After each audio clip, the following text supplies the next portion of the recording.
Hello, virtual world. It's nice to see you. I'm Kathy Berner, the event coordinator at Blue Willow Bookshop, and it is my great pleasure to welcome you virtually to this celebration of Katie McGee's paperback launch of Rivals. And look at the book for a second because sometimes I get those titles confused and I've had a long day. We're so glad you're here, and we're very glad that our studio audience is here too. We're so glad you're here. We're so glad you're here. And we're so glad that Katie McGee is here to be in conversation with Natalie Harms to discuss the paperback debut of her book, Rivals. Rivals. Yay!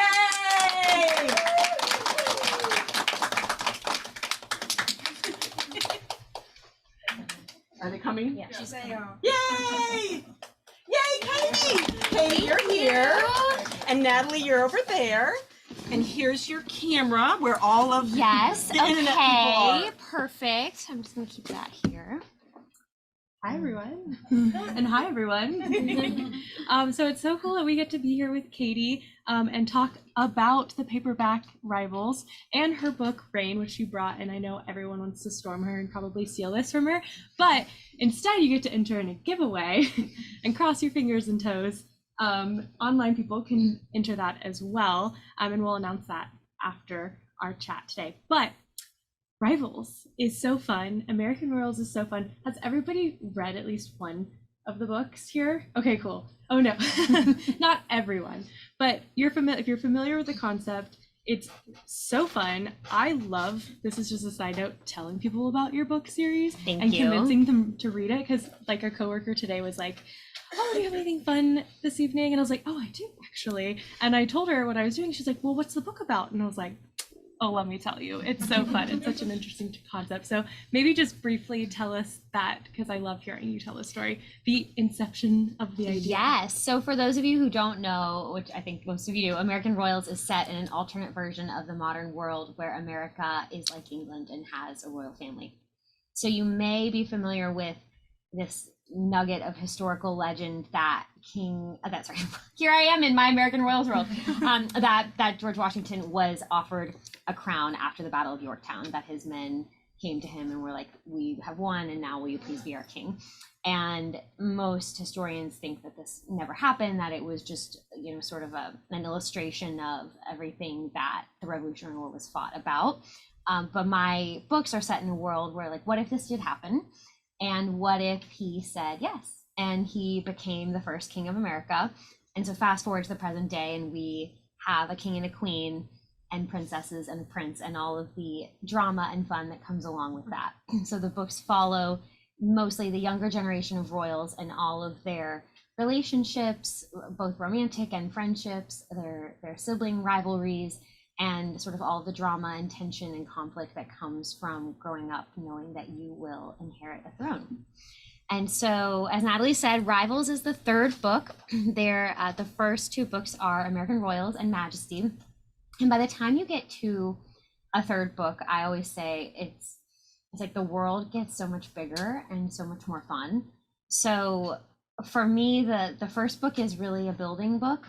And then the second book is sort of a continue to introduce the characters and stretch the boundaries of the world, and a lot of fun things did happen in Majesty. But by the time you get to a third book, everyone who's reading knows who the characters are. I can quickly remind you who they are. And there's so much backstory to play with. And so it feels to me like the way that a really good television drama feels in the later season, where you get a huge amount of emotional payoff because you've watched the earlier seasons. So you know the backstory and you know the history. And when you see two characters interacting, there's layers of tension and drama and secrets being kept and, backstabbing and betrayal. And so you have all of that, and it all feels so much bigger because you know everything that came before. So it's just so much fun for me to get to play with this, because like I said, by book 3, I'm trusting that that you're along for the ride with me, and that you're willing to believe in my fake American monarchy and to kind of come play in the fun world that I've created. And so Rivals is exactly that. The world gets so much bigger. If you have not read it, Beatrice goes to a effectively like royal UN conference. It's called the League of Kings, which is very fun. I've always wanted to do this, and I actually referenced it in book 1 with a specific hope of, I was like, someday I hope I can write all the foreign kings all together at their conference. And I was so glad that the series continued to a 3rd book and I was able to do that. So you have new relationships, you have old relationships rekindled, you have new characters, you have the world getting bigger, and like I said, just a lot of fun with, I think by this point the fun comes from the dynamics of the characters and the way they'll interact. So I'm excited about it and excited it's on paperback. You also have, and this was brilliant and I know intentional, but you released a novella right before Rivals came out, and the novella takes place before American Royals, but it includes some people, which was just smart. So tell us a little bit about that strategy. Yes, so that was a really fun project that actually came from the audio team of my publisher.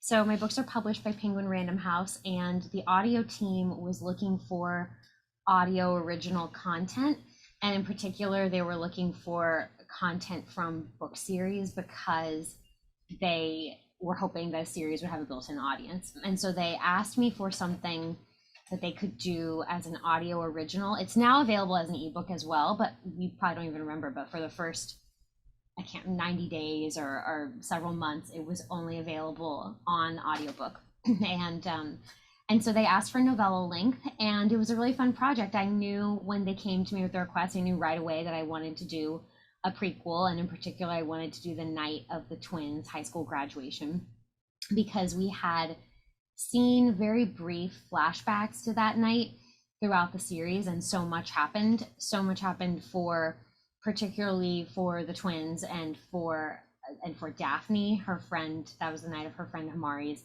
accident. That's the night that she and Ethan sort of set off down their dark and twisted Chuck and Blair-esque path that they are still on. And then it was very easy for me to kind of add Beatrice into that story and find something fun to do with her. So as Natalie said, and since I knew it was coming out right before the release of book 3, I gave some of the new characters from book 3 cameos in the novella, which was a lot of fun. And got to do that. So yeah, it was a fun project. I loved doing it. I often get asked if the novella will be ever printed. Right now there are no plans to, because it is only novella length. It's 90 pages, and so it obviously wouldn't hold up as a book.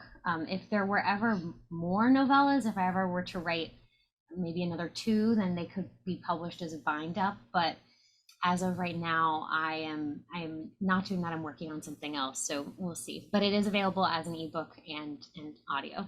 Yeah, I loved it. I remember I had FOMO because I wanted to read it before I read Rivals, but then I just couldn't resist it. I had to read Rivals ASAP. And then reading back, then I was like, oh my gosh, she's so sneaky. These characters, I know them because I read. Yes. It also has been funny to me because a few people who started the series began with the novella. Oh, okay. And I always think, because I wrote it in such a place where I sort of intended it for people who were kind of where I was in the series. I had read the first 2 books, and so I'm always intrigued by people who start with that. And I'm like, were you totally thrown by everything? like I kind of dropped you in the middle and didn't explain why we have a king and queen, but it seems like it has worked for the people who start there. Yeah, so from the beginning, why not? So set us up for Rivals, what the kind of where the book picks up and where the name came from in the book. Okay, so I've always wanted to name a book Rivals. That is a really funny anecdote, which is basically I've talked about this before, I know with you, that I used to work in book publishing.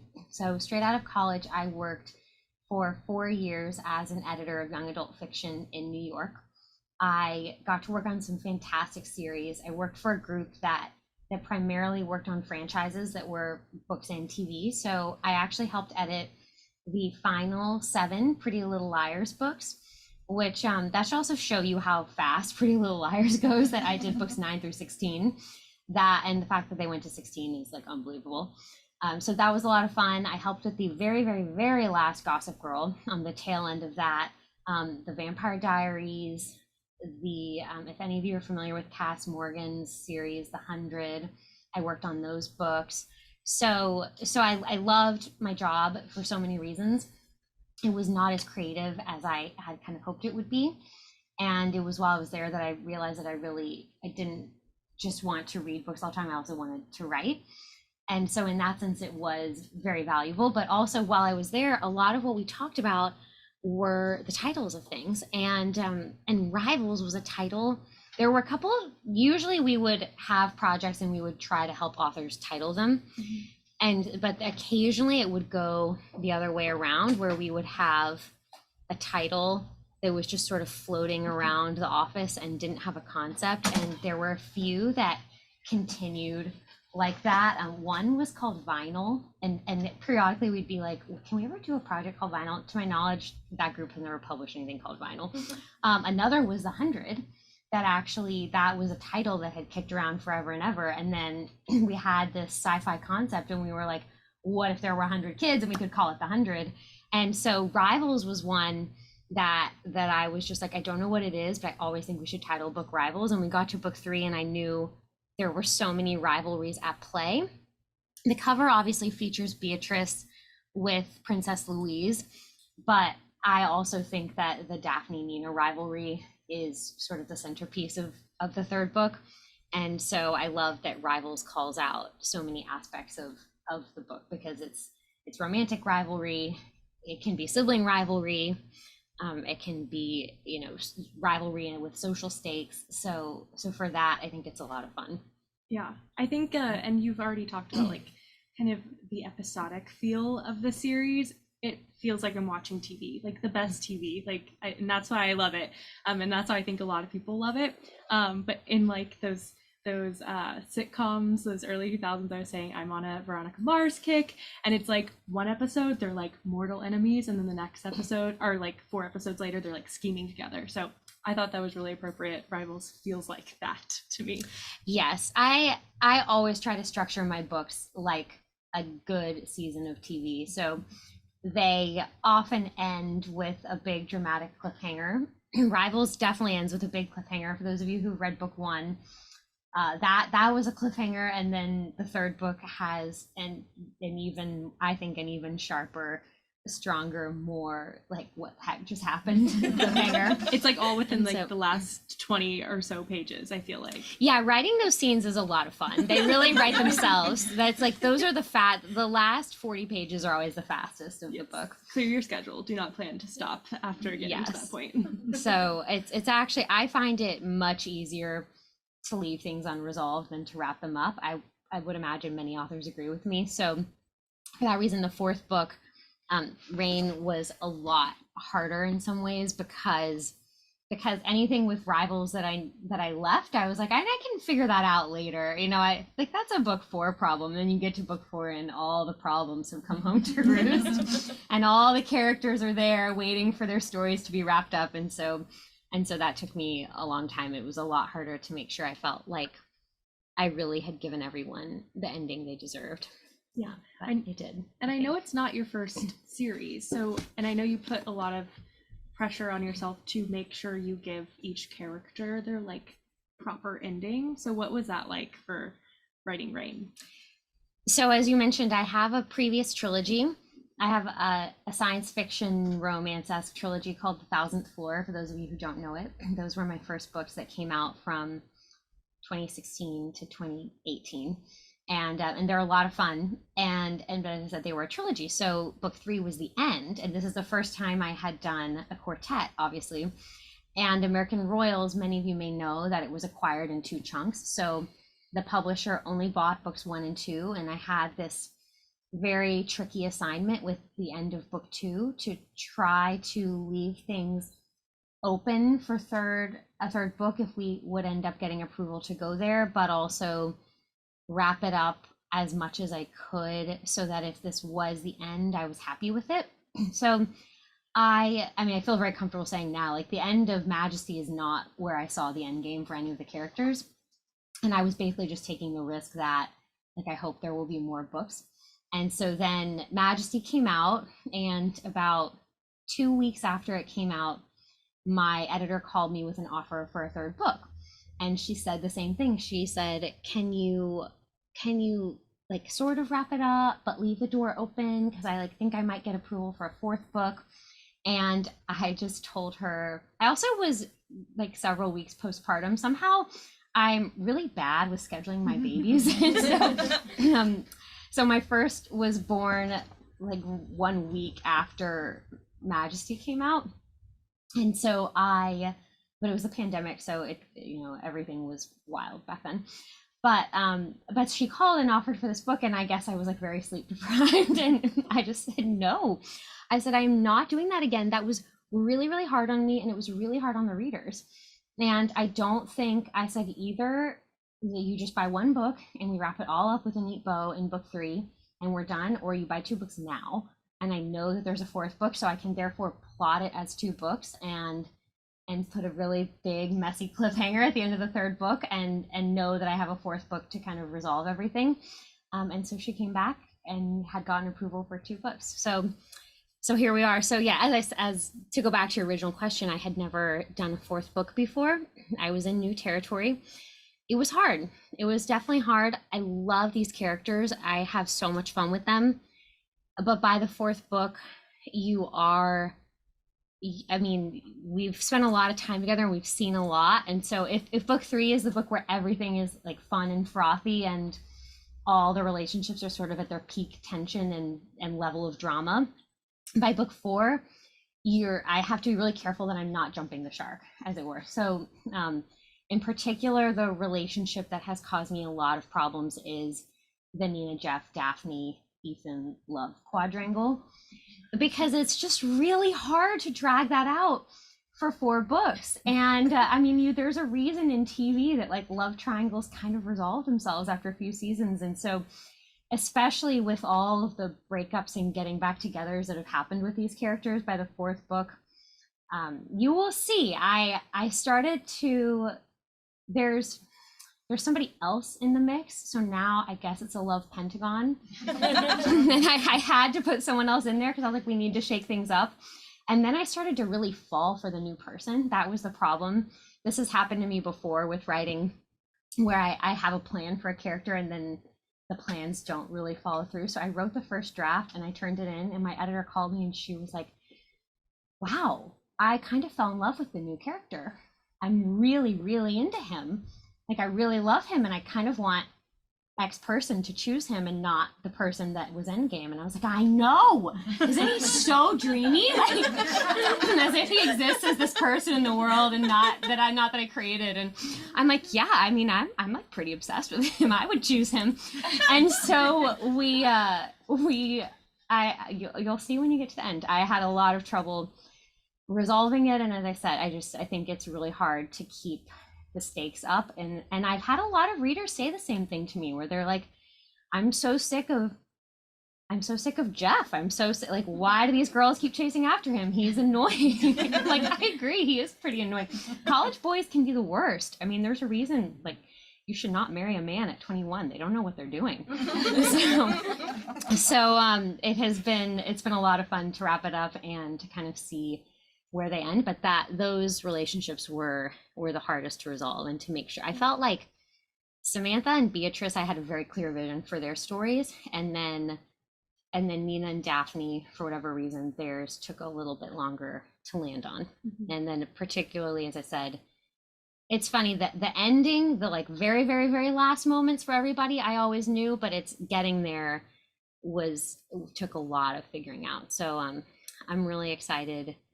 I'm really excited with where they end. This is not too much of a spoiler. I will say I told my author, my editor, that I wanted to write an epilogue, and she was like, that's cool.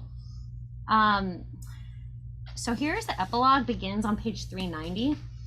The epilogue is like 40 pages.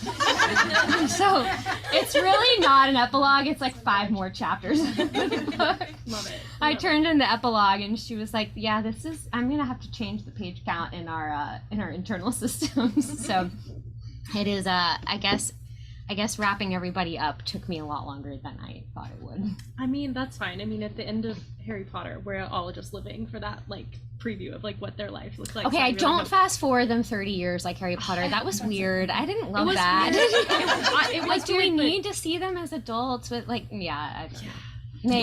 After they were playing kids for so long, and now they're like aged with makeup and hair dye and Yes, stuff. exactly. That is a little weird. I love that a lot of people hate Jeff. I think you told me that, and I was like, I was indifferent because he wasn't like one of the perspectives that we were reading. But now that I know that, I'm like, judging Jeff. Do you get like any weird feedback about your characters other than Jeff? Like people. Oh my gosh, all the time. I love those. I love the people that reach out to me and are like, can you tell me who ends up together? Like, no, I can't. But like, points to you for trying. Shoot your shot. Like, you miss 100% of the shots you don't take. Everybody's got a favorite. I think the fun thing about my books, and again, I think everyone here knows, but for those of you who don't know, they are narrated by 4 different young women. So they're what in publishing we would call multi-POV. And I'd love to see some statistics. I don't actually know. Maybe Kathy can help me figure out off the top of your head, like what percentage of books are multi-POV. It certainly is less than half, I would say. It's like mostly, I feel like most books that are published are single POV, or if they're a very traditional romance novel, they might be dual POV of the 2 romantic leads. But it's more rare to see a book like this that has 4 main characters all narrating. It's much more in the vein of like a Game of Thrones, or as you said, Sarah J. Maas's books do this often, like a Crazy Rich Asian setup, where you're following kind of different people. It feels much more soap opera-esque. Mm-hmm. Again, with the TV references. Honestly, I was gonna say, like TV. And for me, clearly, since I love ensemble casts, I read a lot of historical fiction, and my favorite historical fictions are always set up like this, where you're kind of following a few different, like Philippa Gregory did this with a lot of her Plantagenet and Tudor novels, where she'd pick like 3 women and follow them and track them all playing off of each other. And I love when you open those books and there's like a big old family tree with all the, and I'm thinking like, yes, this is a book where the more you dig in, the more it rewards you. And the fun comes from all the different people and from seeing how they interact and seeing their conversations from 2 points of view. So seeing something that happens between 2 people and then flipping the POV and realizing how the other person interpreted it, all of that is fun. So all that is to say, within the book, you kind of have everything. And because you have 4 characters, you have at least 4 romances. Although, like I said, there are more romantic options than there are narrators. So you've got a lot of romances to choose from. So that's people who come to my book and they're like, what kind of romance is it? I always say, tell me what kind of romance you like, because I probably have it. Like, yes. Friends to lovers, yes. Enemies to lovers, yes.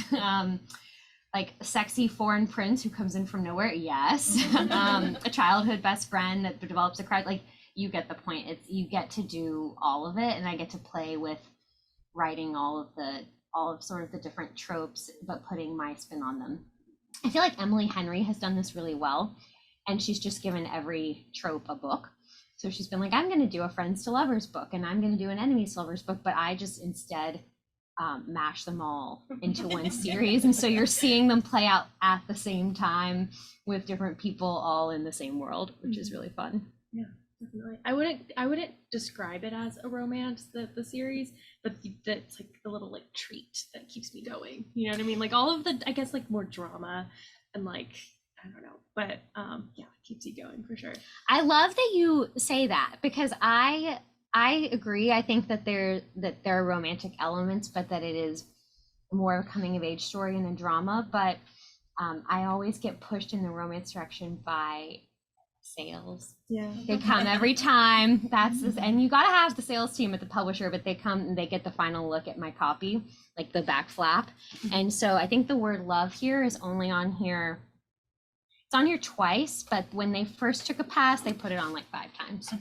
And they were like, we want to sell love. So I was like, okay, we can, like, let's tone down. Let's put the love where it needs to be, and let's tone it down. So yes, I'm love on this one. as they say, sex sells. So we do love to remind people that there is love, but there is also so much more happening in the series. Yeah. Well, we do have question and answer opportunities. If anyone wants to ask Katie their question, I don't know if we have any already on Zoom. Yeah, we do. Okay. Yes. Okay. Okay. Good. All right. Yeah. So whoever in person or online. If you have an in-person question, raise your hand. Otherwise, Caroline has. I have a. Oh, okay. Well, yeah, let's go with one Okay, online. you may have question. sort of touched on this, but which book was the hardest to Oh, my gut instinct was to say the fourth one, but actually looking back, I think it was the second one. I think Majesty was the hardest because, as I said, I was walking that line of not knowing if there would be more and trying to lay the groundwork for more. At one point, I over-engineered it, which was also a mistake, and I had two different outlines because I still thought that an offer might come in before I had to commit one way or the other. So I literally had a document on my computer called Majesty Outline if book 3, and then I had a document called Majesty Outline if no book 3. And then as we got further and further along and I was writing the first draft, I realized there was no offer coming in now, but there was also no firm confirmation that there would never be an offer. So I basically mishmashed the two. And so there are very, very, very smart readers, and some of you are probably watching on Zoom, you know who you are, who have seen little plot lines that I started to build 2 rows of train track for and then abandoned because I didn't like them anymore, but I left them in and they never went anywhere. But those, every now and then people will come to me and they're like, I think this is going to happen. And I am always going, yeah, so that is not going to happen, but there was a point at which it was. So you are not wrong. I talk to a lot of mystery authors. For whatever reason, I get put on a lot of mystery panels, probably because there was a murder in my first series. And so when I'm at conventions, I talk to a lot of mystery authors, and it has been hilarious for me to hear how many mystery authors do not know who the criminal is going into it. I feel like for me, because I plot so heavily and I, as I said, outline and really know what's happening in my book before I get started. And then even if I make changes along the way, I am writing from an outline. I'm always tickled to hear these mystery authors that are like, well, this person did it, but then this person did it. And then in the final draft, this person did it. But it makes my red herrings really, really great because in draft 2, they were the killer. And so I feel like I have some of that in my books where there are some little leftover pieces of red herrings of things that were abandoned. And that is most prevalent in Majesty because it was the book that I hemmed and hawed over for so long, and then kind of had to just send to copy editing and say okay, I hope there's more, because there's more that I want to do with the characters. Every time I'm reading one of your books, I have to stop myself from texting you throughout because I'm like, I want to know. I want to be like, oh, is this? And I'm like, stop, just finish the book. And I would maybe tell, but you have to really swear yourself to secrecy. I know. We're real life friends. I don't want to ruin the book for myself, but I'm also like, oh, I think I know what's gonna happen. And then when I'm right, I'm like, well, no one knows I was right except for myself. I shouldn't be bragging, but no one knew. Anyways, okay, question in here. Okay, Do you have a character arc from the series that maybe it started off with one personality and they kind of developed a different personality throughout the series? So this always surprises people to know, but Beatrice was actually not in the original draft of American Royals. So I first wrote an attempt at this series in 2011, right after William and Kate got married. That's probably the anecdote you wanted me to tell earlier, which was that right when I was first working in publishing in editorial, I was living in New York at the time of William and Kate's royal wedding, and I just got really excited about sort of seeing how everyone in New York responded to the royal wedding and how we were so invested in and emotionally drawn to the wedding of royals who were not ours, which led me to how would we treat royals if we had them, which led me to this idea of American Royals. But that said, the first draft actually only had Daphne, Nina, and Sam. And Beatrice was instead an older brother named Thomas. And he, in the end of chapter 1, was in a Princess Diana style car crash and was on life support. And so the whole book 1 was much more Sam coming into her own and being forced to take on, she's always been the spare and now she's the heir. which is a lot of her plotline from the series, but was very different. So I mean, I get, like, everyone, Sam and Nina and Daphne have all stayed very true to who they were in that original incarnation. But as I said, there was no Beatrice. And so I guess Beatrice changed the most because she didn't exist before. And that was when I pulled the concept back out in 2018, when I was wrapping up my first series. The first thing that my agent said to me was, like, where's Prince William? Like, where's the heir? No one wants to hear about the royal family and not have the point of view of the heir. And I realized pretty quickly that not only should we hear from the heir, but the heir should be the first woman to ever rule America. And I could give it this girl power angle, and then she turned into, I think, the centerpiece of the whole series. I mean, I think most people think of her as a main character. Her chapters she typically gets about 3 more chapters per book than everybody else. So my series each book has, it's a lot. It's like 50 chapters per book, and that usually shakes out.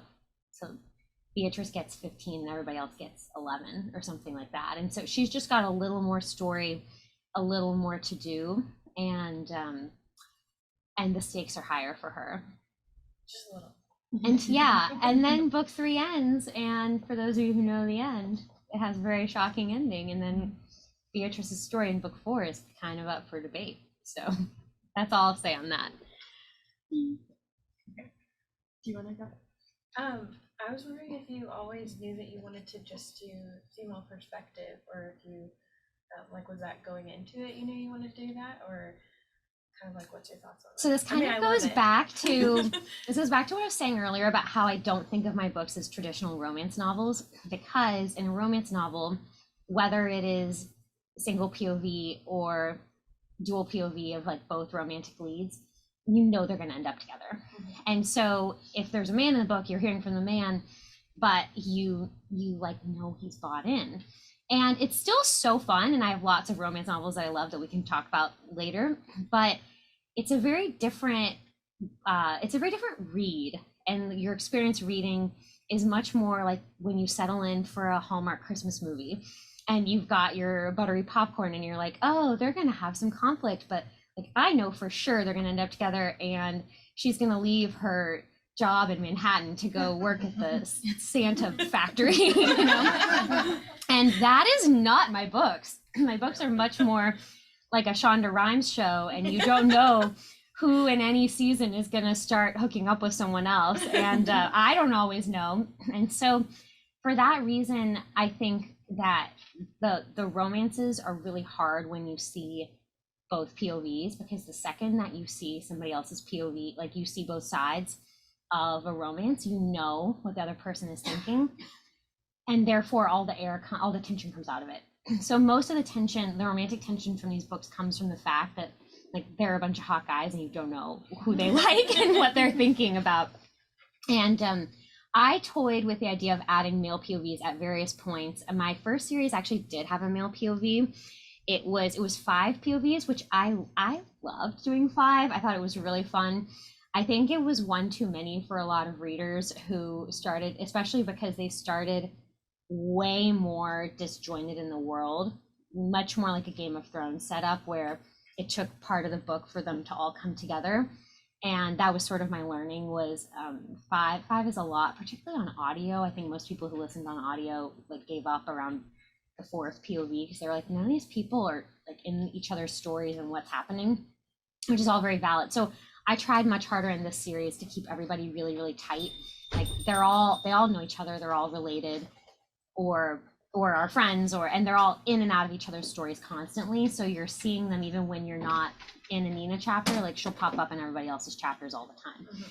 And that's a lot of fun. But as I said, with the male POV, if depending on who it would be, like you lose tension. So I've never done it. I've had a lot of requests for it.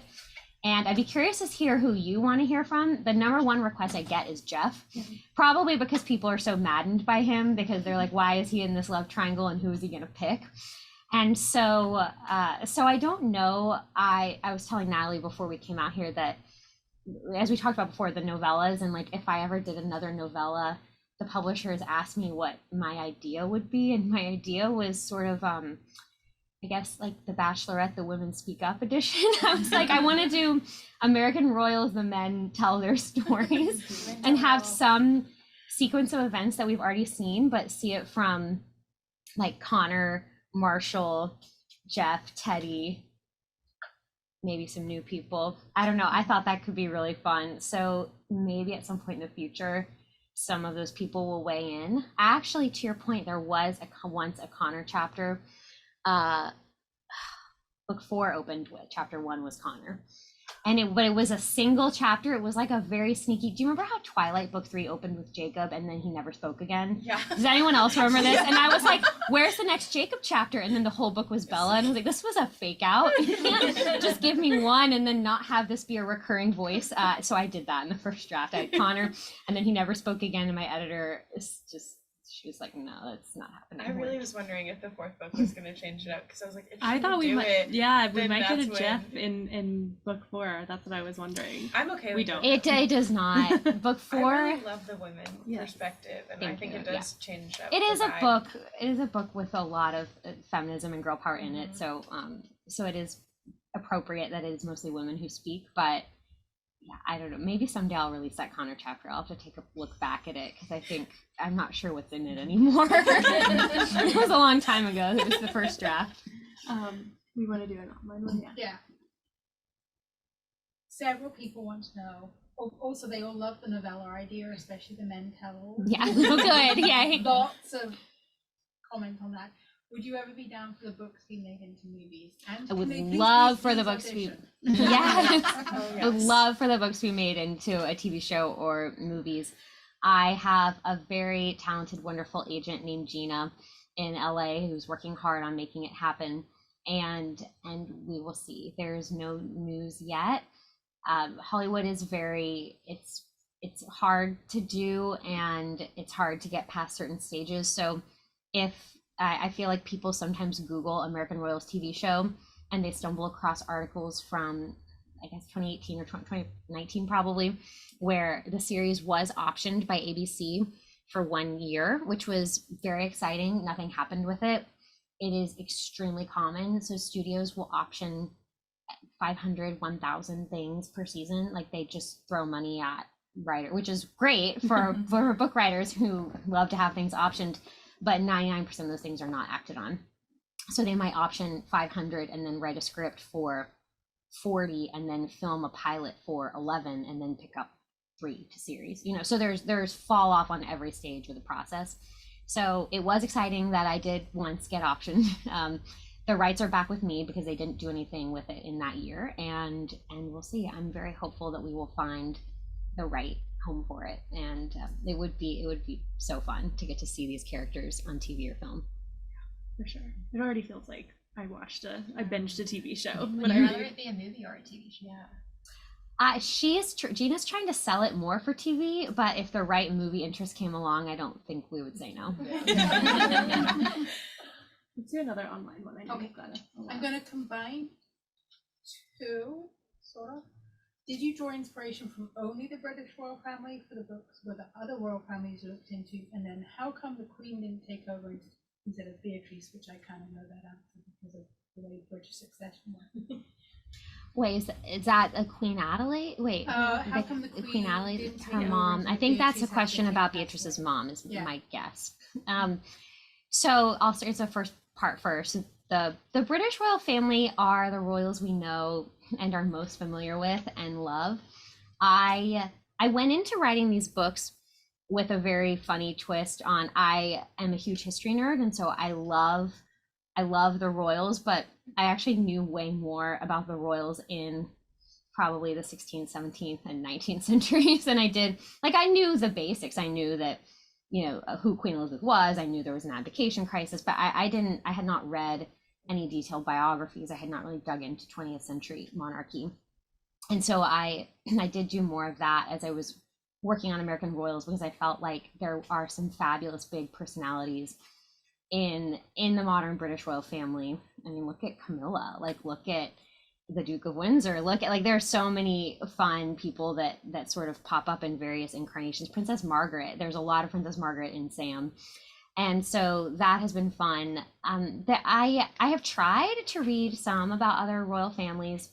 The royal family of Monaco is a particularly fun one. I've gotten a lot out of the Grimaldis. That's sort of the extent of like where most of my research has gone. On a separate note, I'm very into the Romanovs right now, but we can talk about that later. That's my new project, has some Romanovs that pop up in them. And so I think there's something to be drawn from a lot of royal families. And then of course, if you've read Rivals, you know that because in this alternate world, America never became a democratic republic. I have a present day where most of the world is still ruled by monarchies. So it's been a fine line to walk, because obviously it goes without saying that I wouldn't want the world to look socially like it looked in the 18th century. But I think there's something really fun about having the pomp and circumstance and pageantry of monarchies. So when Beatrice goes to the League of Kings conference, she falls in with sort of a clique of young royals that includes a prince of India, the princess of France, a princess of Thailand, and so the world, as I said before, feels much bigger, and there's more of a global spin on it. So then you get to see a lot of monarchies. Also, for anyone who's interested in other books about monarchies that are YA, I really, really love Emiko Jean's.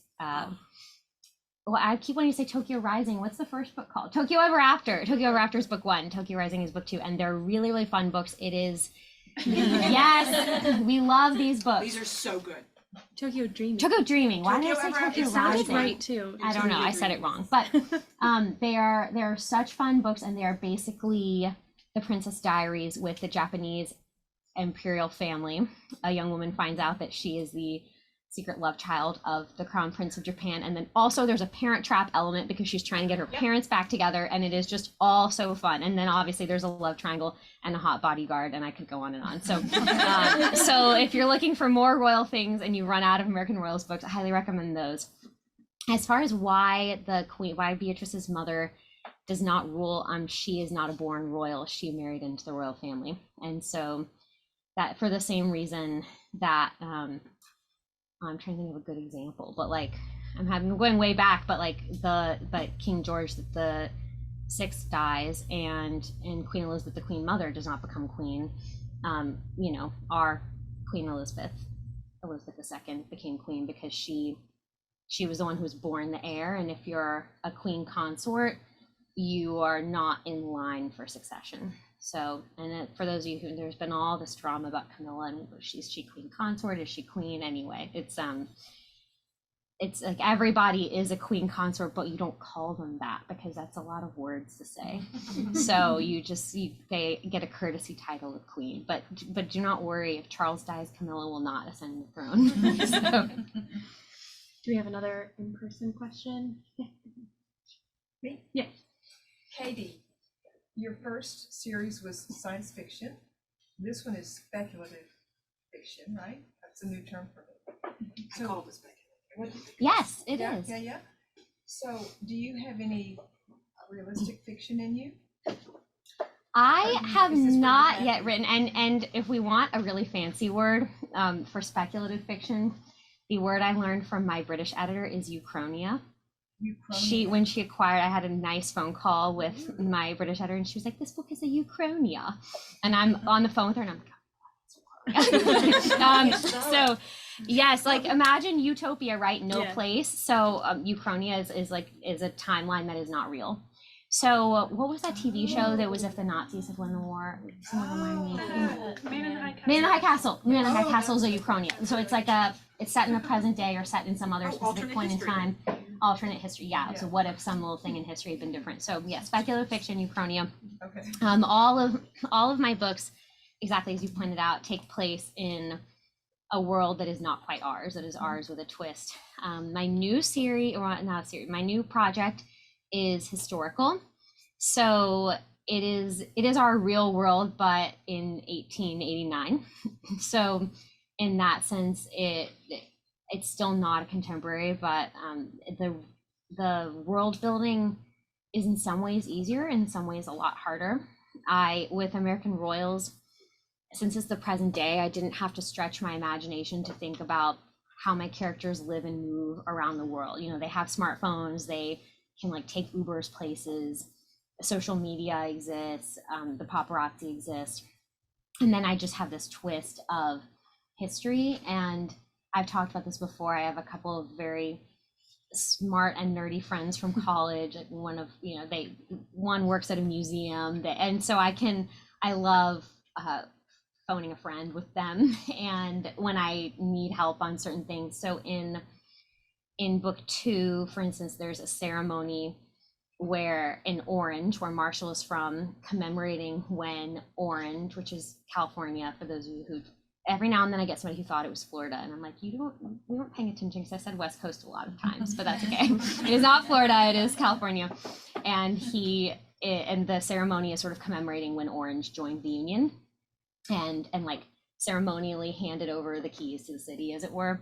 And so I asked my very good nerd friend if she could like help me think of other ceremonies where this kind of thing happened, and she was like making a list for me, like people who've ceded control or abdicated or things like that. So I love trying to like bring in the history like that. But what was our question again? I've already lost track. Me too. Do you have realistic? Oh yeah. Which Oh you do. yes, exactly. So yeah, so that's like in American Royals, when I need to make things up, I'm inventing them, so I can make up the rules. So I look at history and I look at all these different examples of ways that this might happen, but then I also want to make it fun, and I want the scene to happen in a certain way, and I want there to be flirtatious dialogue. So I'm like, let's add something that would spark them flirting, and I get to kind of bend the world as I need it to fit the story. Historical doesn't work that way, obviously. That said, this is historical. It is not, it's on the scale of like Margaret George to Bridgerton. It's like somewhere in here. Like it's not one of those books where you read it. I'm saying Margaret George, but I could think of somebody who's even more historically accurate. And it's like down to the month. And then in the author's note, she's like, I so apologize because I had my characters at Sandringham in July when they actually didn't go there until August. And you're like, oh man. And then in Bridgerton, there's characters like swimming naked in pools. And anyway, so I try really hard to keep the history as accurate as I can. But I do not, it's a story about real people. They are real historical figures. They're not invented people a la Bridgerton. And so I have had to put my people in places they were not a lot of times. So I'm like two of my 3 main characters attended a wedding, and I really want all 3 together. So like character number 3 is going to the wedding in Athens, even though in real life she did not attend. So there's a lot of that, and I can tell you my copy editor is going to murder me when we get to copy editing on this book, because I'm gonna have to write the real timeline and then write everywhere that I deviated from it, and it's not going to be pretty. So I'm just like remembering all of those details because I'm going to Google and try to figure out what you're writing. Again, I'll tell you later. Katie, have you sold that? I have sold it. We haven't announced it because we don't have a title. So actually, if anybody has a really good historical title for me, come find me later. I'm like so open to it. We've been tossing around 8 billion titles, and I don't know. We have a good direction, but I'm not sure yet what it is. But it is really fun. As I said, it's 1889 England. It's only 3 narrators this time, so I'm like losing a narrator each series. But this, it's a real historical thing that I read about and got very, very excited and really wanted to write. And just naturally, the way that the real life events played out, there were 3 very clear narrators for me. And as I said, if you like American Royals, it's all the things you love from American Royals, but with like big Victorian dresses and tiaras and more princesses. And the story goes from London to St. Petersburg to, as I said, they're all currently, I'm in the first draft right now. I'm near the end, and they're all at cousin Sophie's wedding in Athens. in Greece. So, and cousin Sophie did get married, and as I said, some of them were there, and then I had to take one. I was like, this person was not there, but she's gonna go. She's going. I need them all there so that all the big wedding drama can happen, obviously. So it's a lot of fun. I'm very excited about it. Okay, another one from you. Is that new project also YA? It is also a YA, follow-up but question. like my other series, I think it's a type of YA that will appeal to people of many ages. Also, the fun thing about historical YA is that like the real life ages of the characters at the time of the events that I'm writing about are 17, 18, and 23. And so, which is kind of similar to American Royals, where I have people in their early 20s. And so I feel like historical, the rules get looser because you have 17-year-olds getting proposed to and getting married and having babies and acting like adults. So it feels like much more adult territory. And then on the flip side, you can have, like I have a 23-year-old character who's been on the marriage market for several years and she hasn't gotten proposed to. And so she's got she does some YA things because she's, flirting and trying to like find who she's gonna marry, but it's something that, like, it's all things that a real 23-year-old in today's society would not do, is where I'm going with this. So I feel like age and historical starts to really gets distorted because the themes can feel adult, but then also I'm trying to tell them in a way that feels more fun. Yeah, I don't know that I know of like I guess there's some, but like historical fiction YA specifically. I don't know if that's... Have you read The Lups by Anna Godberson? Mm-mm. That is the gold standard of historical YA to me.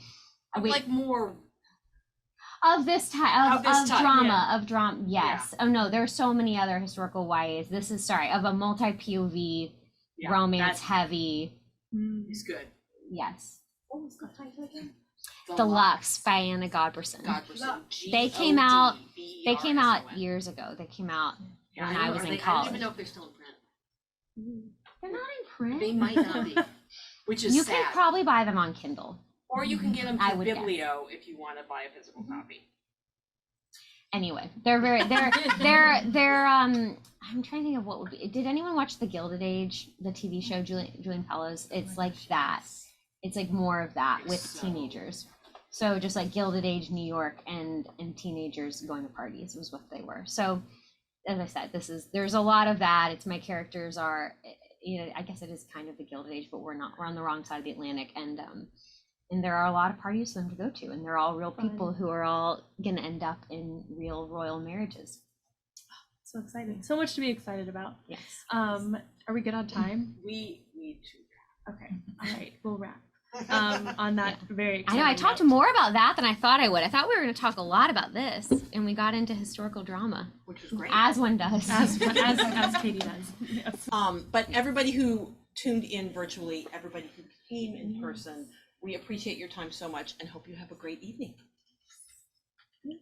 Yeah, thank you for coming. Quiet clapping. Okay.